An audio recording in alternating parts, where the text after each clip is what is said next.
The Argemela Mountain is a geographical bridge between the Estrela and Gardunha mountains, and is an important historical link to the ancient peoples in the region known as Cova da Beira in central Portugal. Damaged by the wildfires of 2017, which destroyed the forest and the wildlife on the mountain, it has been making a recovery, and once again rare and important species are returning.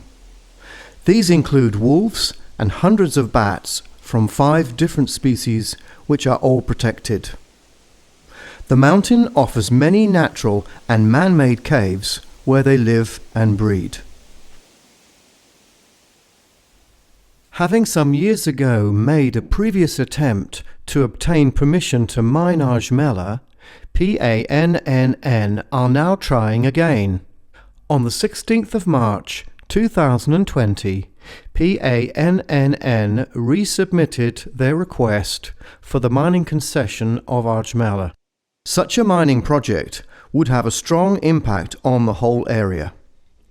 We talked to experts to find out what this could mean for the 10 villages located around the Argemela mountain, the Zêzere river, which runs at the foot of the mountain, and the bats, who have successfully made their way back. Recently we found 5 different species of bats, and so all the bats are protected in Portugal, and some of these species are very endangered.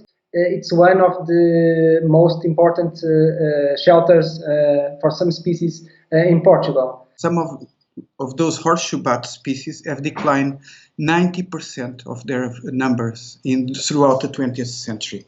Therefore, nowadays we are moving to a recovery stage. All of those big colonies are much needed for the recovery of those populations of those species. Without those colonies that are spread out throughout Europe, like Argemela, we lose the baseline to build up the recovery of those species. So there are criteria that have been established by bat experts on what can be considered a site of national importance. And considering the species that are present and the numbers that are present, the roost can already be classified as a site of national importance for the conservation of bats.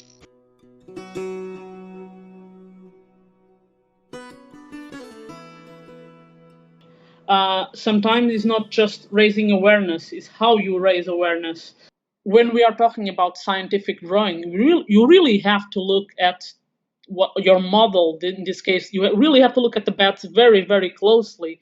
And you are looking for things that the scientists aren't looking, even the ones that study morphology and anatomy of bats. So, and also I'm looking at them from a place of wonder and discovery, because so my goal when I started to make these works was, once people know these animal faces, they will know them better too. They will connect with them in a way that we connect with other people by looking at their faces. So maybe that way people will care about them and start to get interest in knowing them as well, and caring about preserving not only the bats but their habitat, the place where they live. And I think that everyone that studies bats in one way or the other forms this relationship with them, because they are fascinating animals.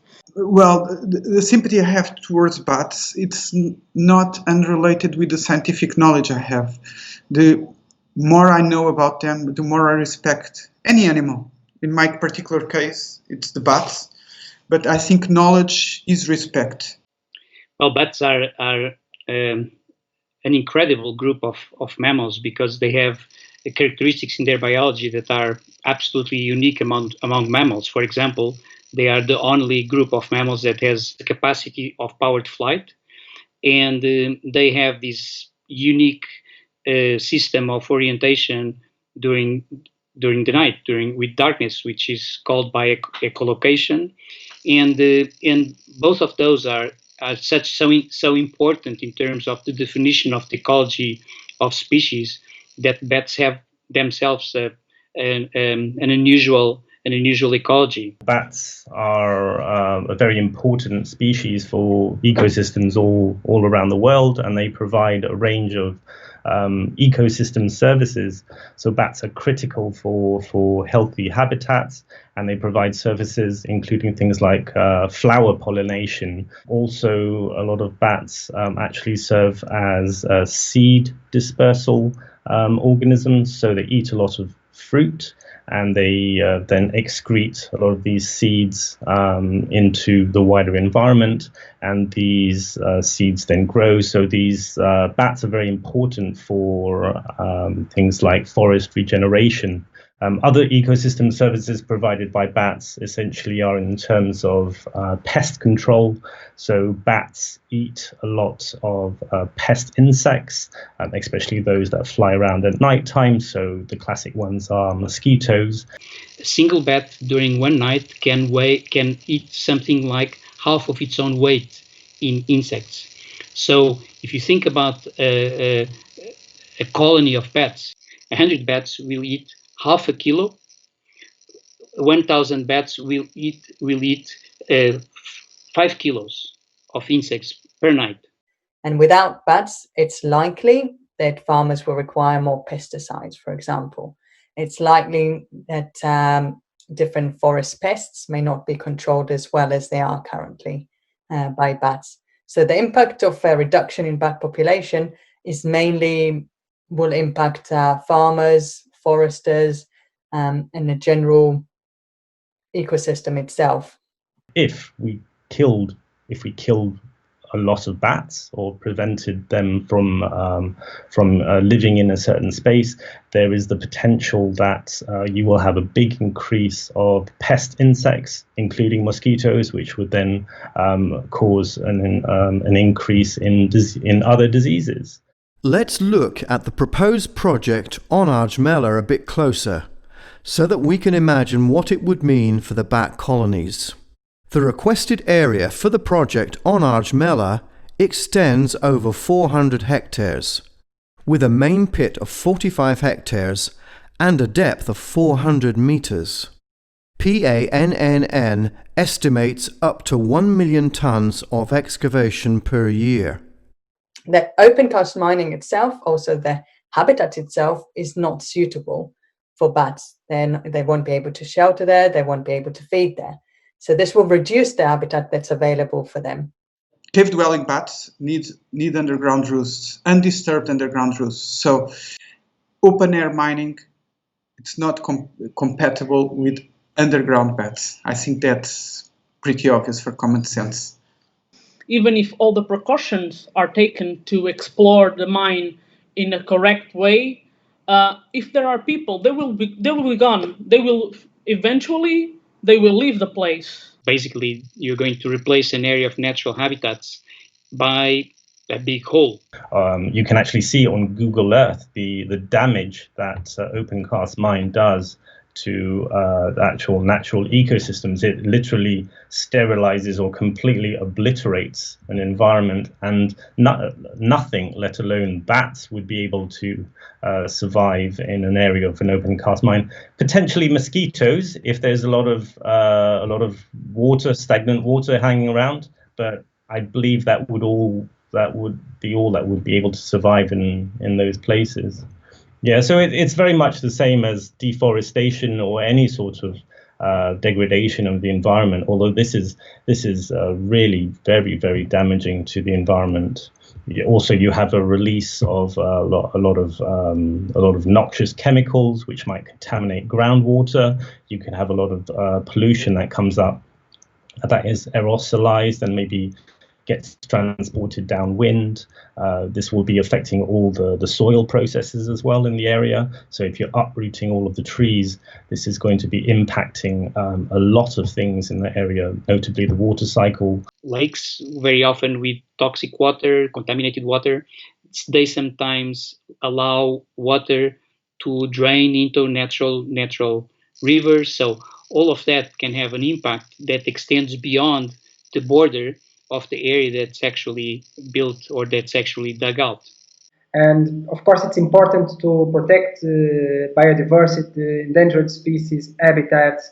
But as society, it's mandatory for us to protect also the air, the water resources, and we cannot forget that it's a few meters from Rio Zêzere, this area. And the river is providing drinking water for a few millions of Portuguese in Lisbon, near the coast. So it's a huge, huge impact that if this goes through, they will have not only local, regional, but at national level. When in 2016 the company PANNN first requested to mine Argemela, a self-organized group from the region and other initiatives helped preserve the mountain. Now, with PANNN's second attempt, the company seemed to be trying even harder. The mining company put forward a plan to actually try to mine. Was it on the 16th of March or something? So this is in the middle of the crisis, which is currently happening, the pandemic, which is currently happening all over the world. So indeed, that is one could say, a backhanded way of getting legislation passed, because essentially people's minds are preoccupied. Big constructions, big economical developments frequently don't want to have a clear, transparent and public discussion about the benefits, impacts and drawbacks of their investments. They just prefer to do it nice and quietly. In the end, hopefully, politicians will make the right decision, which is a decision that will ponder appropriately the common interests, including the interests involved in the conservation of biodiversity. But we can never be sure about that. It's very often a game that's difficult for us to win. The problem is that sometimes when the project brings a lot of economic benefits, it's quite difficult to argue the benefits of biodiversity and the natural world. And when it stands the benefits of the natural world and conserving biodiversity against economic gains, especially in times of economic need, it's very difficult to advocate for biodiversity successfully, unfortunately. Application, the enforcement of the law is quite tricky because it's full of pitfalls. It's full of loopholes that the promoters can use to defend themselves and to defend the investment. Realistically, our position, the position in this case of the League for Nature Protection, is that each case is a case, and each case should be studied with great care and take into consideration the local conservation values, the values of the ecosystems and of the species that are going to be affected. And all cases should be done in consultation with the local communities, which are also going to be affected by the projects. And we should only advance with an exploitation when we can find a balance between all these interests. I would say there's always an argument to conserve areas, and especially when you have an area with natural habitat. And the reason for that is because we have destroyed, especially in Europe, so much of the natural environment. There's very few areas that are currently left. They still have intact ecosystems. They still have species that can survive there, and species that are not necessarily those that are adapted to urban areas and adapted to areas that have been impacted by humans. So we want to try and conserve these areas rather than destroy these areas and result in a more homogeneous type of natural world. Yeah, nature doesn't care about humans. It doesn't care about animals. It just is, really. And we try to put so much importance on it. We try to say that, oh, we've done all this destruction to nature, and it's taking its revenge on us. Not at all. It's just essentially the effect. The impact that we're having on the environment ultimately is impacting us as well. So our impacts are affecting wildlife and they're affecting the natural world in so many different ways, in terms of climate change, in terms of habitat loss, in terms of hunting and reducing populations, and putting a lot of animals and a lot of biodiversity under a lot of stress. So these are all things that create conditions that will in the end be unsuitable for us as well. This is nothing new. This is an old story that we are doing this again and again, the same mistake, the same stupid mistake.